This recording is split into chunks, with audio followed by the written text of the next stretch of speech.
Merry meet. I'm Aislin. This is Ask Aislin. Tonight I am here talking about the magical mind. So if you're here with me live, you can leave comments in the feed. I will get to those in the end.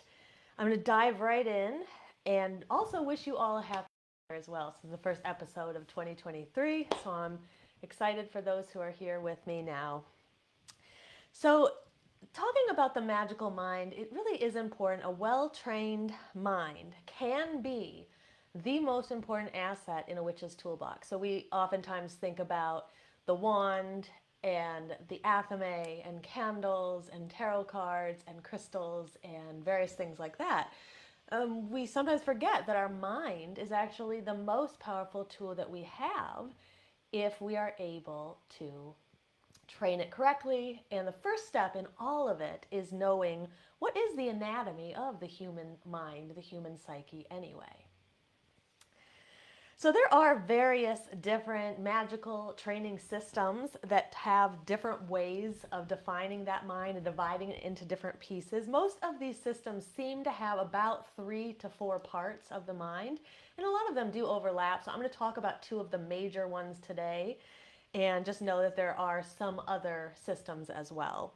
Most of these systems appear to be based on the Freudian Jungian psychodynamic theory of the mind that was created in the early 1900s, late 1800s, early 1900s. And so we're going to actually start with that model, and then we'll see how the models of modern witchcraft actually resonate really well with that system as well. So Freud and his predecessor Jung, I shouldn't say predecessor, his student Jung, divided the mind into 3 parts at first. So they said the mind consists of the conscious mind, the subconscious mind that was sometimes called the preconscious, and the unconscious mind. Now, each of these pieces has a different function in the human psyche. The conscious mind is essentially what we are when we're here right now. So, talking, sitting here, you're sitting here listening, I'm sitting here talking, and we are working with our conscious minds right now for the most part. Now, this is what we're aware of. For example, I'm aware of the things that are coming in through my senses, as are you. You might be aware of something that you have to do later on after this, or you might be aware of something that happened before this that left a mark on where your psyche is right now. These are all the things that you are consciously aware of at any given moment. Now, the subconscious and the preconscious mind sit a little bit below that. I'm going to show you a picture in just a second, and it's a picture that some of you have probably seen before, but really helps to show these different layers of the mind. That preconscious subconscious is just below the surface of the conscious mind. And so what this means is at any given moment, things that are inside the subconscious mind can become conscious. For example, if we put in a little bit of effort, we can probably recall things that we might not be consciously aware of right now, but that we know from the past. So, for example, the name of your 3rd grade English teacher, 3rd grade teacher. So, if you might be able to draw that to your mind right now, but others of you, it may take a little bit of effort, but eventually you can recall that name. So, anything that we can bring into, whoops, oh, sorry about that. I tried to find the best place to hook this microphone. Sorry about that. um, but these are the things that are forgotten and then can be recalled later. Now, also, I will mention is that when a person is doing shadow work or any kind of individual work on themselves where they're kind of digging down into the psyche, there are things that are in the unconscious mind most of the time. And then when they become ready to be worked on, they move up into that kind of preconscious, subconscious. So they're like underneath the surface. We know they're there. They're not healed yet. They're not really quite ready to be healed yet, but nevertheless, we're aware of them when we think about them. That's the preconscious mind. Now, the unconscious is the very, very depths of the mind. So this is stuff that is so far down that most of the time we're not going to be aware of it at all, unless something occurs that kind of brings some of that information into the conscious mind.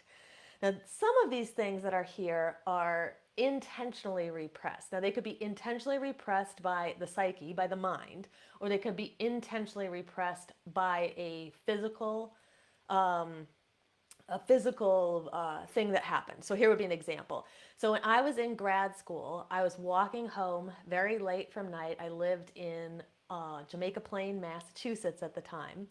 And I didn't even have enough money to get a cab that night.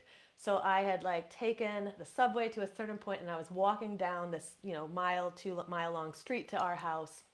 And somewhere in the middle of it all, I was attacked by someone. And during that time, I don't remember any of this. There was like the person stole my bag, kind of hit me. I fell, hit my head. And the police who arrived before they took me in an ambulance to the hospital, the police who had arrived asked me all these questions. And apparently on the scene, I was able to give a description of the person who had done it. And I know this because about a week later, the police came to my house and they asked me to look at some mugshots, but by then I didn't remember anything at all. So there's this period of time that's missing in my mind. I can remember getting on the street, and I don't really remember anything that happened on that street. So what happens is that physically, I lost this memory, or there was a jarring to the brain, but there was also probably psychologically the trauma of actually having to face whatever that was when the person hit me and stole my bag and attacked me. It was probably so much that I intentionally repressed this area. But what's interesting is in that moment, I actually knew what was there. So some of these things, also, we can have things that just don't get encoded. So there's so much information coming into your mind at all times that you just simply cannot encode all of it. And if you don't encode it, it's not readily accessible by the conscious mind. So an example of this would be there's a study that was done where people were witnesses to an accident, and though they don't remember anything other than, they saw what they saw, but they couldn't really remember a license plate number, for example. But under hypnosis later, they were able to give that full license plate. So it shows that, maybe it was such a quick instance that they did not encode the numbers of the license plate, but nevertheless, it entered the unconscious mind. So very interesting stuff. And this mind is much, much deeper than we really think. Now, Jung, actually, before we go there, let's take a look at this picture that I drew for us because I could not find a good one that I liked. So here is the divisions of the mind, and we have above the surface, some of you, that's what I said, some of you have probably seen this before. So this is like this iceberg metaphor, right? Analogy here. So the conscious mind is like the tip of the iceberg that's above the surface of the water, but yet we know both with icebergs and with the mind, there's actually much more of it that is below the surface. So our conscious mind is, what we reveal, what's revealed to the outside world. When I get in and I talk a little bit more about it, I kind of look at this also kind of almost like at a sun sign. This is your personality. It's what the outside world is seeing. This is also what we are aware of, what we're aware of at any given time. Now, right underneath the surface, you have that subconscious, preconscious mind. So this is stuff that's kind of bubbling up. It can easily go up into the conscious mind with a little bit of effort, and it can also get buried further deeper down into the unconscious mind if there is no effort, or if there is kind of like that intentional repressing like I did with that accident. And then further down here we have the unconscious mind. So this is what we are not aware of. This is what is not being revealed to other people if we're talking about our own psyche. We're just simply not aware of what's going on here. Now, Jung also described a collective unconscious. Now, I feel like the collective unconscious is kind of out here in the ether. It surrounds all of us.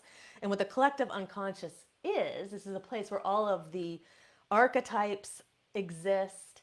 This is where our symbolic language exists. And the thing about the collective unconscious, and especially with like these archetypes and these symbols, is a lot of times you don't really need to be told what they mean. So if you think about the sun, it doesn't take a lot to know what the sun is about. Most humans understand that the sun is a giver of life, it's a giver of warmth. We might connect it to a father archetype. So these connections that we all make, we might look them up to find the more extended meanings, but most of this time it's a very instinctual feeling when it comes to these archetypes and these symbols. and you just simply inherently kind of know what they mean. Now, the collective unconscious is really what's connecting us as a species. And I have told this story in a couple of other places, but I'm going to tell it here because I think it's so fascinating and really does show you the depths of the collective unconscious and how incredible this is. So in 1952, there's an island named Koshima, and I believe it's off the coast of Japan, but I'd have to double check. And it's a very isolated island, which means there's no species going on and off. And there was a set of researchers that were on this island for some reason, and they were taking these sweet potatoes and they would put them in the sand and would get them all this sand all over these sweet potatoes, and they would give them to this monkey species that lived on the island that was called the macaca fuscata. And the monkeys would eat the sweet potatoes with the sand on it. But if you've eaten something with sand on it, as you know, it does not taste as good as stuff that does not have sand on it, right? So one very smart monkey, she realized that she could wash the sand off of the potato with water. So she started washing it off, and then she would eat it, and then she would do it to another one and she would eat it. And a few of the monkeys observed her doing it, and they learned from her. They began to do it too. And then some of the other monkeys, she would go over and then she taught them. She taught them how to do it. So eventually, all these monkeys on this island of Koshima were washing off their potatoes and eating them. But the most fascinating part of all, because that's interesting, it shows how incredible animal learning can be. But what's fascinating when it comes to us, to our story here, and what we're studying, is this depth of the collective unconscious. So when that island reached a critical mass and there were enough monkeys on the island that could wash the potatoes, other islands where the macaca fuscata lived, all of a sudden they started washing their potatoes. They'd never been taught, they'd never seen the original monkeys, they had no connection to the original monkeys, the scientists did not go there and show them what to do, but yet they could do it. And so the researchers at the time, they talked about there being a field of consciousness that must simply extend among members of this species, which is essentially a scientific explanation for Jung's collective unconscious. So very incredible stuff. And also, our collective unconscious as humans connects us to all of the other humans. And these are emotions, perhaps, that we share with the collective. So sometimes I'll talk about our collective I'll say our collective has the fear of the unknown, or our collective has a doubt in the mystical. So it's just these ideas that are entrenched in the collective. So whether you believe them or not, you don't have any choice because you're connected to the collective. So some of that seeps down into you as well. And so there's emotions of depression, anxieties, a lot of negative emotions that are actually coming from the collective. That doesn't mean that we don't have those emotions individually as well in our own personality, but just know that there is some of this that we are receiving from the collective. Now, moving on to more modern explanations or more modern systems of thought when it comes to the mind, the one that I really like that seems to, I really think it encompasses everything really well, and it does seem to resonate with some of the other systems, is the one done by Christopher Penczak. So Christopher Penczak has 3 divisions of the magical mind, which are similar to Jung and Freud's divisions in some ways. In some ways, they're a little bit different. We're going to see that in a second. He divided the mind into the conscious mind, the psychic mind, and the divine mind. So here I am going to show a picture of this. So in his system, if you notice, his areas, they overlap, which is a little bit different than we see here. So in Freud and Jung's division, we have these very clear divisions between the different parts of the mind. But here we see this overlap, which really suggests that we can move fluidly in and out of these mind states. And it also suggests that we can be in more than one at once, which is something that's a little different than what Freud and Jung believed. So in this system, they overlap. And the other thing I want to point out, because this was a little confusing to me at first when I saw it. So if you notice how the middle mind is up on the top, and you got the lower mind in the middle, or middle self, and then the lower self and the higher self. And I'm going to go into all this in a second. But a little confusing on the diagram, but really what this has to do with is the higher self is really the biggest part of us. It's also the part that's the lowest. It's the furthest down. It's the hardest one to access. So I think that's why he puts it at the bottom. And then this psychic self, or the lower self, even though it's in the middle, it acts as an intermediary between these two. And then up here, we of course have this conscious self, which is very similar to Jung and Freud's model. So as witches, one of the things that we know is that just because we see one thing one way, or let's say one system says it's this way, and another system says it's this way, it doesn't mean that both are wrong, or one is right and one is wrong. They both could be right at the same time at different levels. So witches, we're actually very good at being able to think that way in a way that some of the outsiders are not quite able to.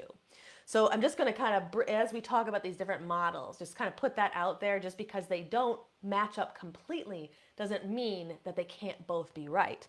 And some examples that are really easy for us to see is, like, for example, the different orientations of the witch's circle. So for example, some people place north or earth as the first, north and earth together. And some people don't. So there's different variations of how we assign the elements to the directions in different systems. And we don't have to say that one's right and one's wrong. They're just two different ways of looking at it. And they can actually be both true at the same time. It all depends on the way we look at it. Another example would be the colors associated with the elements in the Eastern chakra system versus the Western esoteric system. So in the Eastern chakra system, well, we say that earth is red, and in the magical Western esoteric system, we say that earth is green. And that seems to be like totally two different things. But it doesn't mean that one's right and one's wrong. It's just a different way of looking at it. And they actually can be both right. So when we want to think about, earth as being something in the magical circle, perhaps connected to healing, or that green color of the earth, then it makes a lot of sense to call it green, right? To say it's green. But let's say instead we want to connect it to the root chakra, which is where our grounded energy is. It's the base of us.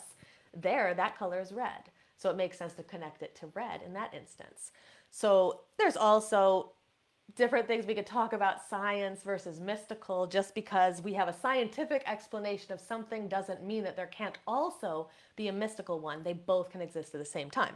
Now, I'm on a tangent right now, but I do think it's important to talk about, because in our patriarchal society with our non-magical friends, sometimes they have that kind of one-sidedness, kind of either or, black or white dichotomy of looking at things. As witches, we know that it's much more expansive than that. And there can be more than one system that's true at one time. So getting back to the magical mind, let's start with the conscious mind. So bringing this back over here. So the conscious mind up here at the top, this is also called the middle self in many different systems. This is where we are awake, we're aware, we are conscious. So just like in Freud's system, like I said, this is us right now talking, me talking, you listening, you doing whatever you're doing at home, you're aware of sounds going on around you. This is really where we're dealing with the day to day. And our personality is here. So in a lot of ways, I say this is like your sun sign. This is the side that you show to everybody. Your ego identity is also here, you might say. And this part of our mind uses reason, logic, and analysis in order to come to conclusions or come to answers or figure out what's going to happen next. Now, this is also a mind that looks at life as though it's linear. So things are linear. Now, we're going to learn, though, and I always say this, that for witches, time is actually spiral shaped, not really linear. But going back to what I said a moment before about us being able to be okay with two different systems, well, time can be linear and spiral at the same time. It just depends on which mind we're in. When we're in the conscious mind, time is linear. When we're in the psychic mind, for example, well, time is a spiral. So this is also where everything is three-dimensional when we're in the conscious mind. Well, this is because when we're in the conscious mind, we actually can't see through into the other dimensions.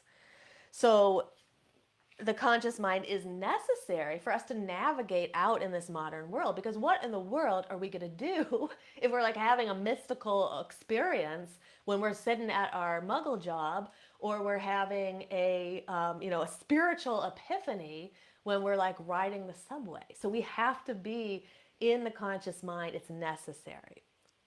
But we don't want to fall into the trap that much of the world falls into, where it's the only one, or it's better for some reason. Sometimes this we do live in a world where we applaud the logical and that analytical, and we kind of downplay that mystical. So we as witches, we don't want to fall into that trap thinking this logical mind is better in some way. It's just simply one way of being, because it is a great hindrance for us to be in the conscious mind when we're trying to process large amounts of information, which is what comes into us when we have intuition, or large amounts of energy that we're moving or is coming towards us during magical workings. We really can't, it's the logical mind, that conscious mind is going to be a big hindrance in that case. But when it comes to our magic, we do need it too. So this is the part of us that is able to look at our life, decide what are our desires, what are our intentions, what kind of spell should I do here. So this is all the planning out part that happens before we get into that magical circle and we start doing some kind of spiritual work. Now, in some systems, like I said, this mind is called the middle self, which is what's interesting, is that it reveals a bit about what it's used for. It really is this kind of intermediary between the higher self and the lower self. We'll look at that in a second. All right, so the psychic mind, this is our second part of the mind. Now, the psychic mind is not restricted by that linear idea of time in any way. It is not restricted by the third dimension, for example. So we will use the psychic mind when we're traveling to the etheric plane to do some kind of magical working. We will use the psychic mind when we go deep down within us, when we're having kind of like spiritual moments with ourselves, when we're in our meditation perhaps. And this, again, like I said, this is the mind that views time and life as a spiral shape that's constantly repeating itself, just like the cycles of the season.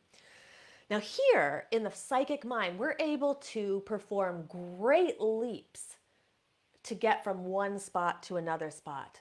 This is not where we use our logic at all.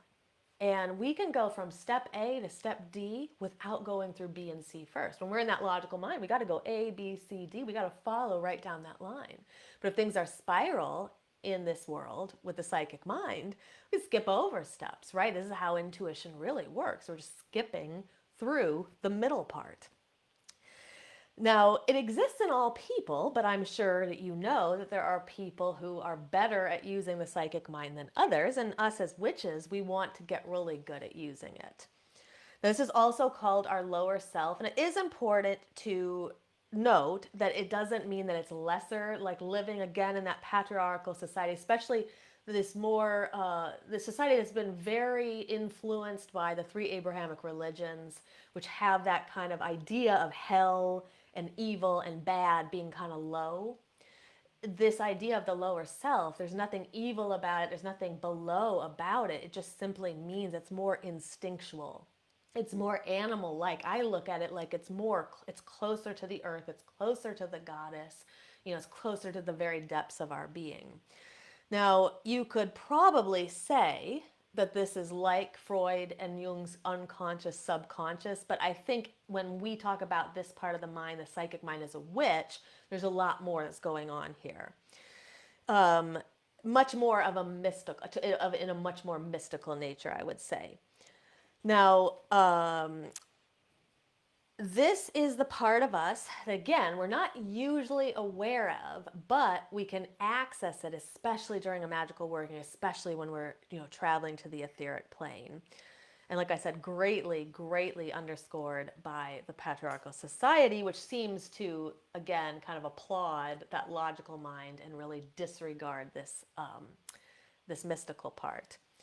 Now here, in the psychic mind, it communicates with symbolic and archetypal language. So it doesn't speak in words like the conscious mind does. So this is why there is this big disconnect between the conscious mind and the unconscious mind, between the conscious mind and the psychic mind, if we want to call it that. We have this really big disconnect here because the language, it's like you not knowing any French and going to France, and there's going to be this disconnect that, some things you're going to be able to do, but you're not going to understand most of what people are saying to you. And so you're going to have that disconnect. And so there is that disconnect here.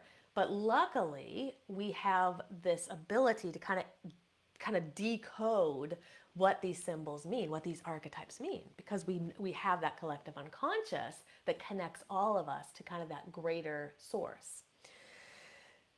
So as I said, this acts as an intermediate between that conscious mind and the divine mind and helps us bring in messages from the higher self. So higher self, which is the hardest part of the mind to access, it helps us bring in those messages and bring them into our conscious awareness. So let's talk about that divine mind, that higher mind, the higher self. So this is the part that we're really aiming for. So at the end of most spiritual practices, most systems, this is what the end goal is we want to access that higher self, because that higher self contains all the information about why are we here, what are we doing, what is the contract we made before we decided to incarnate, what happened in our other lives. I mean, this is where our soul exists. So we want to connect to this higher self. And some might say this is God, Goddess, universe, great spirit. Others might say this is the piece of us that connects to that. So it really depends on your belief system. So if you believe that we are all one and we have no separation, then you would probably say that this divine mind, this higher self, this higher mind is God, right? Therefore, we are God. Now, if instead you feel that we do have some separation, but yet we still have divinity in us, this is the part of us that's going to connect to that outside divinity or the outside universe, whatever you want to call it. Now, like I said, this is also called our higher self, and it exists beyond our bodily incarnation. So there's other two minds, that conscious mind and the psychic mind. Those parts, they're connected to the body. They're connected to your incarnation in this life, whereas your higher self exists beyond that. Now, we can be simultaneously aware of many things at once when we're tapped into this divine mind. But it's way too much information for the conscious mind to process, which is why we have to have that intermediary. But when you have epiphanies, revelations, aha moments, things like that, feels like you have those cosmic downloads, that is that higher self coming down and connecting, moving through the psychic mind and bringing all of that into your conscious awareness. And that is what we really want in our magic. This is where we really want to get. So we can use the psychic mind to, move messages between that higher self and the conscious mind.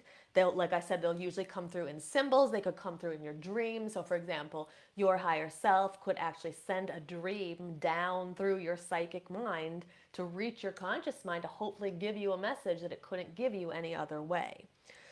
But the symbols do need to be encoded or decoded. So we do have to kind of figure out what they mean. Sometimes they're not really obvious. And we will need to look at our personal connection to those symbols, as well as the cultural connection to the symbols, as well as that kind of collective unconscious connection. So what I mean by that is that in the collective unconscious, we have the sun as that source of life, the source of light, right?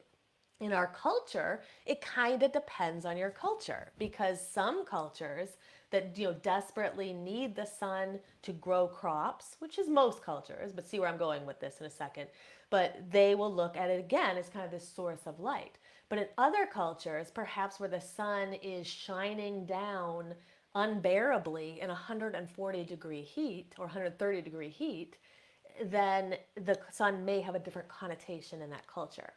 And then on top of it is your personal connotation to that symbol. So what is your connection to the sun? If you've been badly sunburned many, many, many, many times, you may have a different connection to somebody who loves to go out and lay in the sun.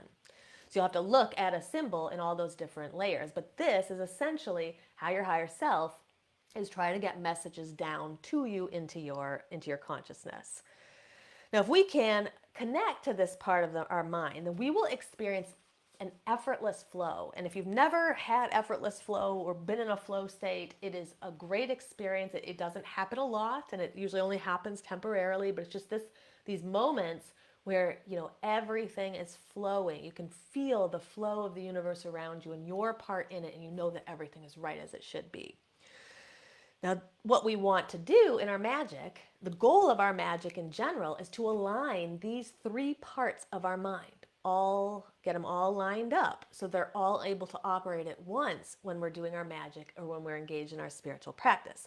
Now, this is what I'm going to talk about next week. We're going to dive into what consciousness essentially is and how we can alter our consciousness, how we can achieve altered states of consciousness various different ways in order to aid our magic. But for now, what I will say is if you really do want to work with the mind, as strange as it might sound, or maybe it won't sound strange, but to some it might sound strange, I would suggest really working with the breath. So if you're somebody who's never tried breath work or never worked with the breath, I highly recommend it because it is a way to really purify, cleanse the mind, and really start to work with your magical mind.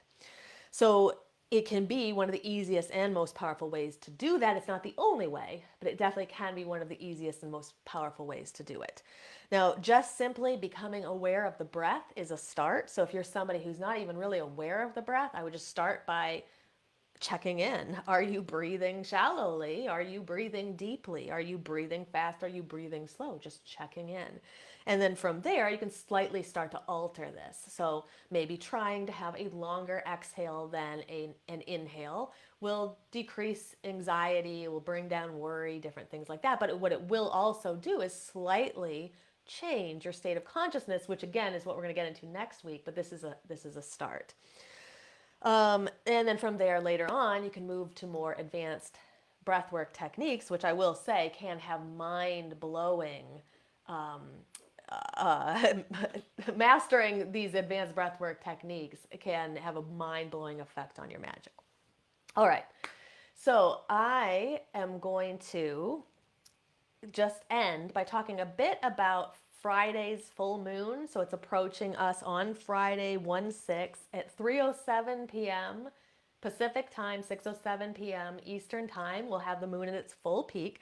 This moon is in Cancer. And so I will say if your sun, your moon, or your rising sign are in Cancer as well, this moon may affect you more than other moons.